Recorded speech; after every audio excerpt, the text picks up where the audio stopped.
के लोग हैं और यहाँ देखिए बैठे हुए हैं जी। क्या नाम है आपका? कौन से वाला नाम? बहुत सन्यास सारे के नाम बाद है। वाला नाम? मेरे को अभी बहुत सारे मिले यहाँ पे। मशानी गोरख, बटुक भैरव, राघव, माधव, बहुत सारे नाम मिले हुए मेरे को। अच्छा जी। सर्वेश्वरी, जगदेश्वरी, जगदीश। हाँ। आप जिसको हमेशा जो हंसते दिखता क्यों है। रहते हैं? अब क्या करें, दुनिया में कभी भी अंत हो सकता है यार। हंसते हंसते मरूंगा मैं। हंसते हंसते अभी भी अंत हो सकता है ना मौत का। अभी नहीं हंसे तो फिर एकदम से लगा कि यार मैं तो बिजी था, भगवान ने तो रुको रुको, टाइम को रोको, मौत को। अभी तो इस मोमेंट में भी रहेंगे। शांत भी हो सकते हैं, जरूरी नहीं हंसना, हाँ। पर वो सही है। हंसना वो ब्लिसफुल स्टेट होता है ना, नेचुरल। बहुत अच्छे तरीके से आप बात कर रहे हैं, हमें लग रहा है कि आप पढ़े लिखे बहुत हैं। तो हाँ, आईटी बॉम्बे से पढ़ा हुआ ना। जी। आईटी बॉम्बे से एरोस्पेस इंजीनियरिंग किया ना मैंने। आईआईटी मुंबई से हाँ एरोस्पेस इंजीनियरिंग। हाँ। तो इस अवस्था में कैसे प्राप्त हुए? ये अवस्था तो सबसे बेस्ट अवस्था है। ज्ञान के पीछे चलते जाओ, कहाँ जाओगे? यहीं पे आओगे। रहने वाले कहाँ के थे आप? हरियाणा, मतलब जन्म स्थान हरियाणा है। रही तो बहुत जगह पे है, जैसे मुंबई में भी आईटी मुंबई में थे, 4 साल वहाँ पे पढ़ाई की। फिर वहाँ से एमडेस किया। फिर मैं फोटोग्राफी इन सब में चला गया, आर्ट्स में, इंजीनियरिंग से, 3 इडियट्स की तरह। अच्छा, तो जब आपने एरोस्पेस इंजीनियरिंग में पढ़ाई की, उसके बाद कहीं नौकरी भी किया? कोचिंग में पढ़ाया ना मैंने, फिजिक्स पढ़ाया 1 साल। जो कोचिंग में इसलिए पढ़ाया जो कि वो मैं फोटोग्राफी में काम करना चाहता था, वो बिना डिग्री के कोई काम दे ही नहीं रहा था। तो 1 साल वो कोचिंग में पढ़ा के, उसका एक एंट्रेंस होता है अलग से, फिर वो क्लियर करके फिर से वो मास्टर्स इन डिज़ाइन डिग्री है ना, ये डिज़ाइन में होता है, interaction design, visual communication, product design, animation, ये सब चीज़ें। तो वो सब चीज़ें सीखी पहले। फिर अच्छा। वो ऐसे हुआ ना, तुम जिंदगी का मतलब ढूंढते जाओगे। तो पहले जिंदगी का मतलब, जैसे मैं इंजीनियरिंग टाइम पे भी फिलोसफी के कोर्सेज लेता था, ये पोस्ट मॉडर्निज्म, सोक्रेटिस, प्लेटो, ये सब भाई क्या बोल रहे हैं। समझने के लिए ना कि मीनिंग ऑफ लाइफ है क्या, करना क्या है। तो समझ में आया मीनिंग ऑफ लाइफ? तो उस टाइम पे समझ में आया कि अच्छा, पैशन मीनिंग ऑफ लाइफ है। तो मैं कहा चलो फोटोग्राफी करेंगे भाई, घूमेंगे, ड्रीम लाइफ जिएंगे, हर जगह जाएंगे, अपना पैसे भी आएंगे, मजे भी करेंगे, सब दुनिया ही दुनिया है। तो पैसा कमाया? हाँ, पैसा तो मैं वैसे भी कमा ही सकता था, पर वो फोटोग्राफी वाला पैशन, उसको पूरा किया मैंने। मतलब ट्रैवल और फोटोग्राफी, ट्रैवल फोटोग्राफर था ना मैं। कब आए यहाँ? यहाँ पे तो कल ही आए थे। अखाड़े में तो सुबह ही आए, मतलब आज। इसके पहले कहाँ रहते हैं? इससे पहले काशी था मैं, 1.5 महीने के आसपास। अच्छा जी। काशी में बहुत सारी बैठ जाए यहाँ सीखने बगल में वाले आपके? हैं। हाँ, आराम से बैठिए यार। इसमें क्या दिक्कत ये है? गाड़ी भी यहीं हो रही, तो यहीं आप बैठते हैं या कहीं और भी बैठते हैं? यही नहीं है, तो मैं अंदर खड़ा था ना, तो बाहर ये बस थोड़ा सा। हाँ भैया, थोड़ा जल्दी निकल जाओ। हाँ। अच्छा, ये बताइए, यहाँ पे हम लोग, आप यहाँ पे इस जगह पे, ये पाइप पे क्यों बैठे हुए थे? नहीं, वो उस बैठने की जगह ही वही थी, तो कहीं पे बैठ जा, मैं तो नीचे ही बैठ जाता हूँ। तो कितने साल से बनारस में है? नहीं, 1.5 महीने से था। उससे पहले 3-4 महीने ऋषिकेश था। उससे पहले फिर मैंने पद यात्रा किया था 2000 किलोमीटर के आसपास ना। मनाली से चलना शुरू किया था पहले, रोज चलता था 20 किलोमीटर, पूरा 4 धाम किए, फिर ऋषिकेश आया। ये आपकी ये इस अवस्था की यात्रा कहाँ से शुरू हुई? ये वही है ना, तुम वहाँ पे जाओ, ढूंढा, वहाँ पे नहीं मिला, फिर फोटोग्राफी किया, फिर वो भी नहीं मिला, फिर वो सोच गया यार क्यों घूम रहा है तू। घूमे जा रहा है, कोई है ही नहीं तेरा अपना, अकेला ही जा रहा है, जुलिया में जी रहा है, कुछ पता ही नहीं तुझे। फिर मैं सब छोड़ के धर्मशाला चला गया। फिर वहाँ पे मैंने बेसिक चीज़ें सीखी।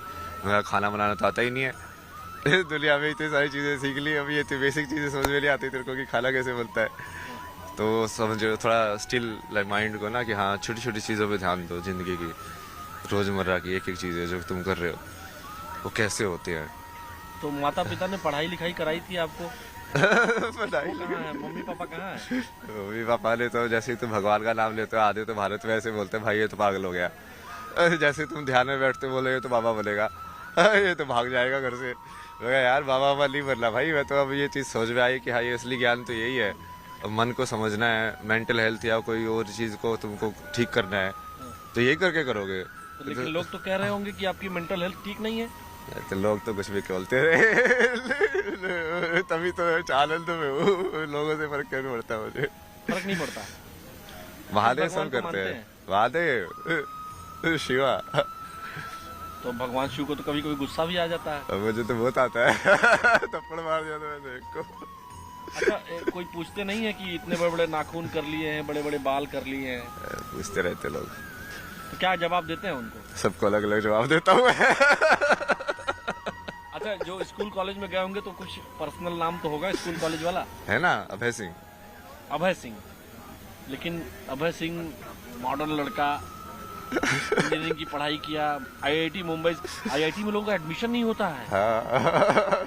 आपका एडमिशन हुआ, पास किया आपने, एरोस्पेस इंजीनियरिंग में थे आप, और अब ये बड़े बड़े नाखून, कंठी, माला। और नहीं ये तो वही तो कर रहा हूँ मैं। आप देखो ना, अभी वो सारे ज्ञान को एक साथ कर रहा हूँ ना, अभी जो जितना भी अटेन किया है। अब जब आप मान लो ग्राफिक डिजाइन सीखोगे फॉर्म्स आप कैसे बनाते हो, अब फॉर्म्स, विजुअल फॉर्म्स कैसे बनती है ना ये, तो सबसे पहले तो आपको जो बेसिक फॉर्म्स जो है ना वो सर्कल है। अब तुम चालू करते जाओ, सर्कल मतलब एक्चुअली में वो सर्कल नहीं है, पॉइंट है बेसिक फॉर्म। अब पॉइंट से तुमने उसको घुमाया विजुअल के अंदर ना, उसको मोड़ा तो क्या बना, या तो सीधा घुमाया तो लाइन बनेगी, नहीं तो वो कर्व बनेगा, है ना।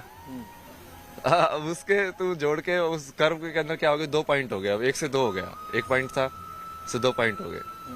अब ये कितनी लाइन जोड़ के तुम पहले एक क्लोज्ड फॉर्म बना सकते हो। ये आपने ये जो बनाया हुआ है इसमें ये क्या है? ये तो 3 का है ना, कि 3 के कॉम्बिनेशन में तुम बेसिकली परम्यूटेशन एंड कॉम्बिनेशन कितने कर सकते हो, जैसे 1 2 3 है तो उसको तुम कैसे कैसे कनेक्ट कर सकते हो। ये मैथमेटिक्स है ना। ये आई एम ओ 0 शून्य, आई एम 0 इन संख्या। संख्या। वाई यू आर 0 इन संख्या? शून्य है ना, वही तो है चेतना मतलब। अच्छा, शून्य चेतना है। हाँ, जैसे संख्या जो है ना, कि तुम 1 हो कि 2 हो कि 3 हो, यदि तुम्हारी चेतना 1 है तो तुम शून्य हो। यदि मैं मान लो, जैसे मैं अभी 3 चीजें होती है कि आदमी अपने आप में बड़बड़ाता है, अपने आप में बड़बड़ा रहा, या तो वो अपने आप से बात कर रहा है, या उसको ये मान लो कि प्रकृति से बात कर रहा है सीधा। मैं उस प्रकृति की एक फॉर्म से बात नहीं कर रहा, मतलब ये हवा से भी बात कर सकता हूँ मैं, क्योंकि मैं हवा को भी जिंदा मानता हूँ। समझे आप? तो अब वो जब आप वैसे सोचने लग जाओगे तो आपको तीनों विचार एक हो जाएंगे, जो आप अपने आप से बात करते हो, जो आप प्रकृति से बात करते हो, और जो आप प्रकृति के किसी एक हिस्से से बात करते हो, जैसे आपसे बात कर रहे हो अभी। अच्छा, मान लीजिए मैं भी एक प्रकृति का हिस्सा हूँ, हाँ। और इस नाते अगर मैं आपसे पूछूं कि इस समय हवा में क्या है, प्रकृति आपसे क्या कह रही है?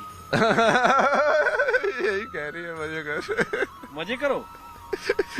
महादेव बोलते चलता ये क्या है? ये क्या बनाया है आपने? ये तो पंचकोश है ना ये। अच्छा जी, 1 2 3 4 5। 5 जो बॉडी होते हैं ना आपके, पंचकोश बोलते हैं उसको, 5 शीट्स जो बोलते हैं। इसमें आपने लिखा है क्या क्या है इसका, थोड़ा डिराइव करिए इसको। इसका भी डिराइव करे। तो अभी जैसे मैं अभी जिसमें हूँ ना, आप उसको बोल सकते हो कि मैं आनंदमय कोश में हूँ। आनंदमय कोश में मतलब कि अब मेरे को फर्क नहीं पड़ता है, जो शब्द निकल रहे हैं, बिल्कुल बिल्कुल तुम फ्री फ्लो स्टेट जिसको बोल सकते हो, लाइक हाँ जैसा मैं हूँ वैसा हूँ। मैं बीड़ी भी पी सकता हूँ, कोई नहीं है भाई, ऐसा ही हूँ मैं। तुम पागल समझो, नहीं समझो मत समझो, समझे। दूसरी स्टेज क्या है? अब ये अंदर से चालू कर रहे हैं हम ना। हाँ। तब उसके बाद विज्ञान में कोश आता है। विज्ञान में कोश मतलब कि यहाँ से बुद्धि का जन्म होता है, महत्व का। तो यहाँ पे इस डायग्राम में इसलिए समझाता ना मैं, सबसे पहले डिफरेंशिएशन जिसको बोलते हैं ना, कि हम किसी चीज को 2 बता पा रहे हैं। जैसे विजुअली किसी चीज को 2 कैसे बताओगे, मान लो यदि लाइट नहीं होगी, पूरा अंधेरा होगा, तो आप 2 बता पाओगे? नहीं बता पाओगे, है ना। तो उसके लिए बीच में एक लाइट चाहिए और डार्क पार्ट चाहिए, मतलब लाइट और डार्क का कॉन्ट्रास्ट चाहिए। तभी तो दोनों चलेगा ना वो आगे। तो अब ये डिफरेंशिएशन ये जो होता है ये बुद्धि करती है। जैसे 2 साउंड अलग अलग है, ये कैसे पता चलता है? आ ऊ, ये बुद्धि ने कहीं ना कहीं 2 सैंपल को लिया उसको कंपेयर किया, कहना चाहिए ये ऐसा है, ये ऐसा है, ये अलग है, ये अलग है, और उसको अलग अलग कर दिया, डिफ्रेंशिएट कर दिया, है ना, उसकी आवृत्ति के अनुसार। आवृत्ति के अनुसार। तो ये बनता है विज्ञान में कोशा। जी। वहां से बुद्धि चालू होती है, डिफ्रेंशिएशन चालू हो जाता है। आनंदमय कोश, विज्ञानमय कोश, हाँ, और तीसरा तीसरा फिर ये मनोमय कोश। इसमें क्या होता है? इसमें जैसे जो आवृत्ति आपने बनी वो आवृत्ति आप स्टोर करके रखते हो मेमोरी में। मेमोरी में। एक बार आवृत्ति मतलब एक बार आपने जैसे आप आए होगे तो हम हमेशा सारी चीजें नहीं देखते ना। जैसे आपने मेरे को ही देखा, हाँ। क्योंकि आप पत्रकार हो, आप वो चीज ढूंढ रहे हो कि हाँ अब मुझे यहाँ से कैसे मिलेगा। हाँ। तो वो जब मैं आपको बताऊं, मैं आपको एक ही बार जैसे देखा, ये लोग आगे बढ़ते हुए जा रहे थे, मैंने आपको जैसे ही देखा मैं एकदम स्टक हो गया। मैंने आपको आंखों में आंखें आपने मिलाई हमसे यहाँ पे, जब मैं यहाँ था, जब मैं यहाँ खड़ा था, तो मैं जब जा रहा था तो मेरी आंखें और आपकी आंखें बिल्कुल सेम पॉइंट पे मिली। सेम पॉइंट पे मिली। फिर मैंने इनको बुलाया, अपने वीडियो जर्नलिस्ट हमारे हरीश शर्मा जी हैं, मैंने बुलाया इनको जोर से। हाँ, तो हम जहाँ थे मनोमय कोश, इसका मतलब क्या है? आवृत्ति को मैंने सेव कर लिया। आवृत्ति का सेव होना जी। एक इम्प्रेशन के बाद दूसरा इम्प्रेशन आना, मतलब कि जैसे एक बार एक नदी एक जगह से गई, पानी गया, एक इम्प्रेशन पड़ा ना, अब फिर से जाएगी, एक और इम्प्रेशन पड़ा, तो वो जो इम्प्रेशन पड़ रहे हैं आपके अंदर, जो आप देख रहे हो, और जैसे आप डिफ्रेंशिएट करके उसको कन्वर्ट कर रहे हो फॉर्म्स में, वृत्ति में, इसलिए वो वृत्ति की जगह वो। तो वहाँ ये मनोमय कोश हो, ये मनोमय कोश है, जिसको माइंड भी बोल सकते हैं। मन बुद्धि चित्त अहंकार वाले जो चार जो एलिमेंट है ना, ये बुद्धि वाले को आप विज्ञान में डाल दो। बुद्धि थोड़ा सिर्फ डिफरेंशिएशन बुद्धि है। सिर्फ डिफरेंशिएशन में तुम जरूरी नहीं है कि तुम उसको डिस्क्रिमिनेट भी करो, बट मनोमय कोशा में तुम डिस्क्रिमिनेट भी करते हो। कि दो होना जरूरी नहीं है कि मैं 2 और 3 में ये बोलूं कि 3 बड़ा है 2 से। हाँ ठीक है, ये 2 है, ये 3 है मतलब वो ऐसे ही है, डिफरेंशिएशन और डिस्क्रिमिनेशन। अच्छा, उसके बाद फोर्थ स्टेज क्या है? इसके बाद ये बाद में आया ना, ये प्राणमय कोश आया और अन्नमय कोश आया। प्राणमय कोश तो ये आप उसको वैसे मान लो ना, ये अपना जो फिजिकल एनर्जी जो मूवमेंट हो रही है ना, जिससे हार्ट बीट, एयर, सब ये सब, मतलब जिसके वजह से सारे अंग काम कर रहे हैं, वो प्राण। हाँ, मतलब जैसे हम किसी चीज को नीचे पुश करते हैं, जैसे मान लो हम जैसे पोटी में जाते हो, तो वो मोमेंट भी हम कैसे करते हैं। जब आप भी धीरे धीरे उस चीज को ऑब्जर्व करोगे कि हमें खाना खा रहा हूँ तो ये नीचे ही क्यों जाता है, और कैसे वो तुम अपने अंदर उसको मूव करते हो खाने को, और वो ये उसको पान अपान वो पास जो वायु जो से बोला गया है उसको। उसके बाद फिर लास्ट में ये अन्नमय कोश, मतलब खाने का डब्बा। तो अलग अलग डब्बे हो गए ना, ये खाने का डब्बा, खाने के डब्बे के अंदर फिर लाइक ऊर्जा का डब्बा, उसके अंदर फिर लाइक यादों का डब्बा, फिर उसके अंदर फिर लाइक अलग अलग करने का डब्बा, और उसके पीछे फिर ये आनंदमय कोश, मतलब ब्लिसफुल। डब्बे में डब्बा और डब्बे में दुनिया। हाँ, तो ये यही है, डब्बे के अंदर डब्बा है। हाँ, मैं काशी हिंदू विश्वविद्यालय BHU में पढ़ा हूँ, और मैं अक्सर ऐसे लोगों को देखता हूँ। जब मैं वहाँ पढ़ाई करता था, तो जब 9, 10, 11, 12, 13, 14 तक, तो मैं घाटों पर देखता था आपके जैसे विद्वान लोग मुझे दिखते थे, इसीलिए मैं उस चीज को स्टक किया और मैं यहाँ रुक गया। ये बहुत इंटरेस्टिंग है ना, आप बोला ना आपके कैसे आए, अरे यही तो आपसे अभी तक किसी चैनल ने बात की? नहीं आए तो ऐसे आज ही है, वैसे आपने बात की पहले। लेकिन पहले मुझे पता नहीं क्यों लगा। अच्छा ये बताइए, इतने बड़े बड़े नाखून हो गए हैं, नहीं तो क्या काटते नहीं, शक्ति के लिए क्या ना, ये इससे कौन सी शक्ति मिलती है? नहीं ये उसको जैसे फेमिनिन मान लो। अब तुम्हें कैसे समझ में आएगा कि यार बड़े नाखून होके रहना कैसा होता है, मतलब तुम फीमेल कॉन्शियसनेस में कैसे जाओगे। अच्छा जी, फेमिनिन होना कि अब तुम लंबे तुमने कर लिया है, अब तुमको जेंटल होना पड़ेगा, तुमको ज्यादा अवेयर होना पड़ेगा।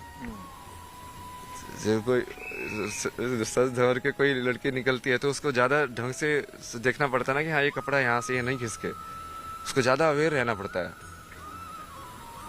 अब हम मैस्कुलिन जिसको बोलते हैं उसको हम रफ एंड टफ वाली चीजें बोलते हैं कि हाँ छोड़ो यार जो भी है पहनो, डर किया, वो मैस्कुलिन एनर्जी है जो करती है, और जो फेमिनिन एनर्जी है वो धारण करती है भाई उस चीज को। अच्छा जी।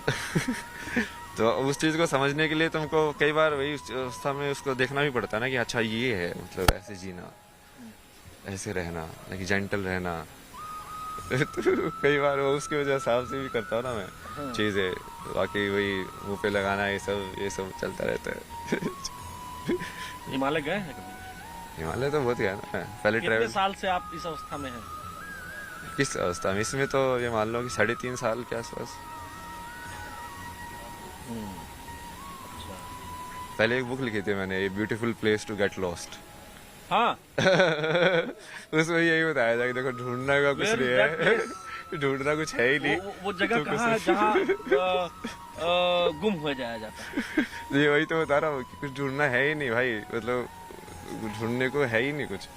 तो वो जब तुम वो समझ लोगे फिर तुम समझ में आएगा भाई ये क्या है, ये तो मेरे को यहाँ पे भेज दिया, कुछ इन्फॉर्मेशन दी कि हाँ ये ऐसे ऐसे हुआ है, मतलब तुम तो माइंड मतलब ये जर्नलिज्म छोड़ के कहीं और चले जाएंगे ऐसा? आपका है, देखो आप पे कितना असर हुआ है। अच्छा जी। ये आप धर्म भी कर सकते हो ना, कर्म भी कर सकते हो, मैं भी तो कर्म कर रहा हूँ ना। अब ये सारी तो ये नॉलेज जो इतनी ढेर सारी आपके पास है किसको देते हैं? ये तो मैं जैसे चेला बनाया किसी को? चेला मैं वैसे चेला नहीं बनाना ना, मेरे संसारी चेला, मतलब क्या वो बोझ हो जाता है ना फिर वो चीज। अच्छा, चेला लोग बोझ हो जाते हैं फिर?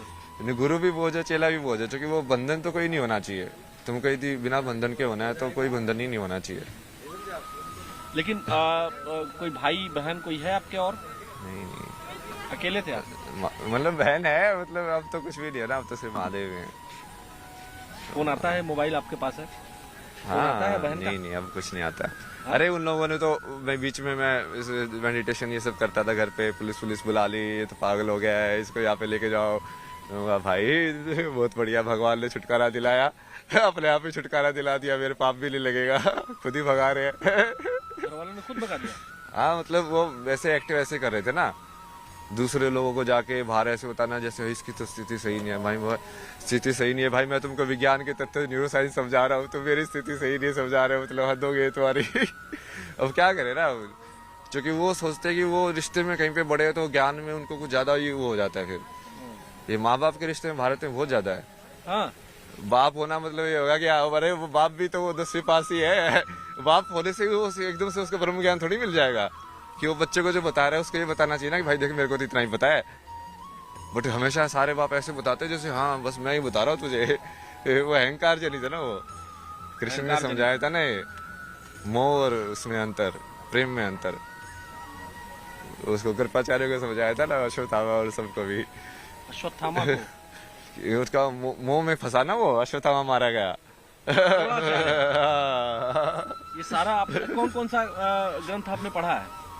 नहीं पूरा तो मैं वैसे नहीं पढ़ता ना, गीता पूरी पढ़ी है, मतलब 2-3 अलग अलग वर्जन पढ़े हैं गीता के तो।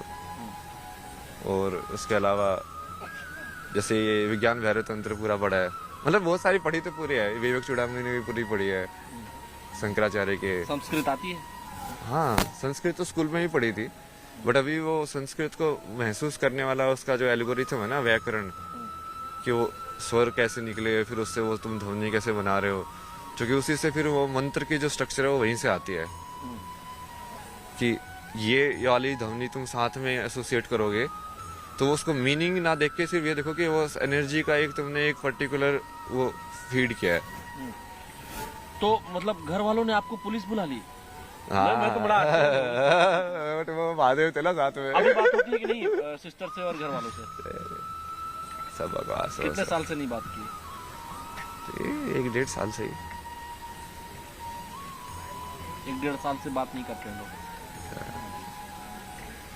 क्या बातें करते हैं। तो दुख होता है?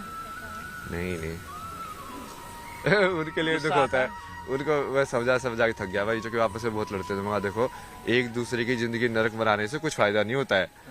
एक दूसरे की जिंदगी नरक बना रहे हो, तू उसकी बना रहा है, तू उसकी बना रहा है, मतलब शांति कभी भी जिंदगी खत्म हो सकती है। महाराज जी मैं एक बात आपसे पूछना चाहता हूँ जो बेहद पर्सनल है, और मैं चूंकि स्टूडेंट लाइफ में मैं भी जिया हूँ, IIT BHU कैंपस में ही था, तो हम लोग ये देखते थे कि मतलब इंजीनियरिंग के बच्चों की गर्लफ्रेंड बहुत जल्दी बन जाती थी।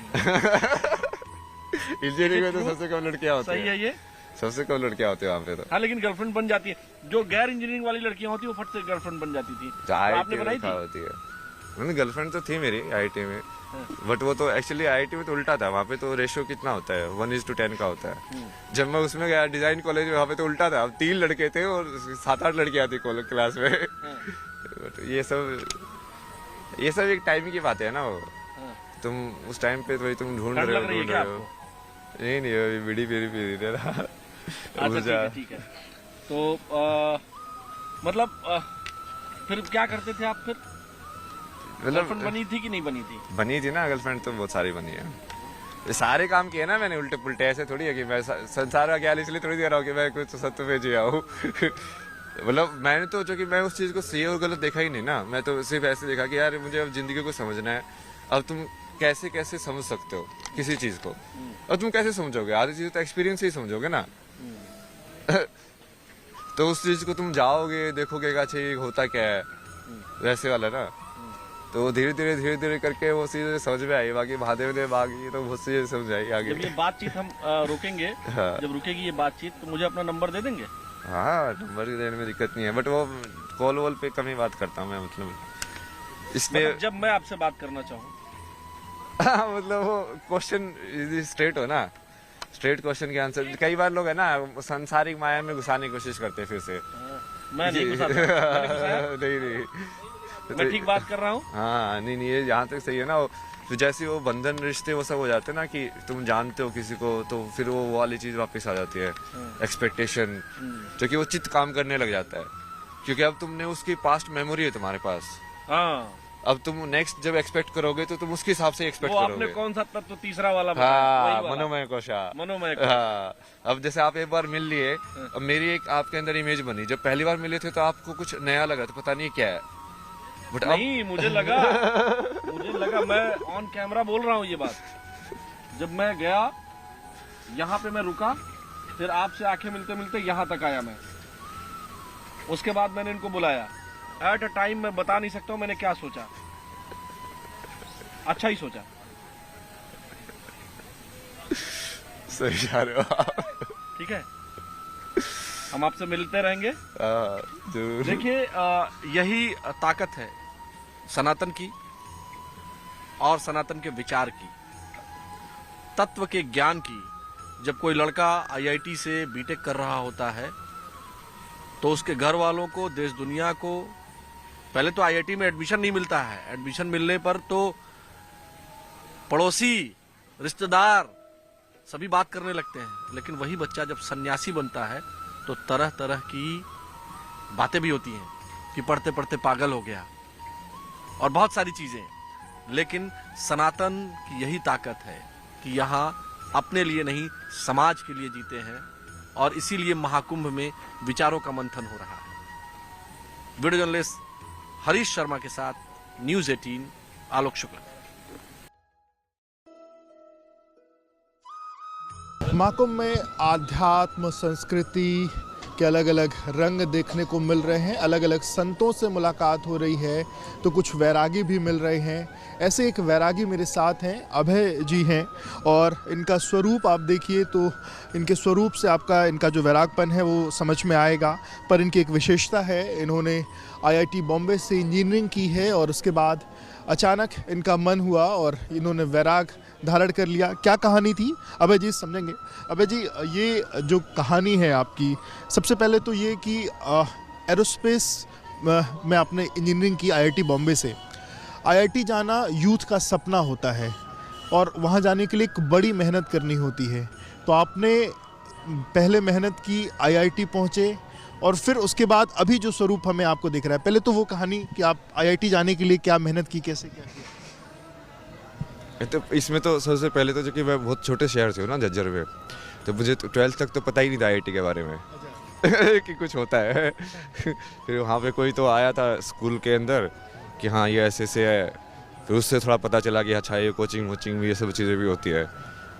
तो वो सब पता चल के फिर जैसे 12th के बाद 1 साल ड्रॉप किया, फिर दिल्ली गया, वहाँ पे कोचिंग में पढ़ाई की।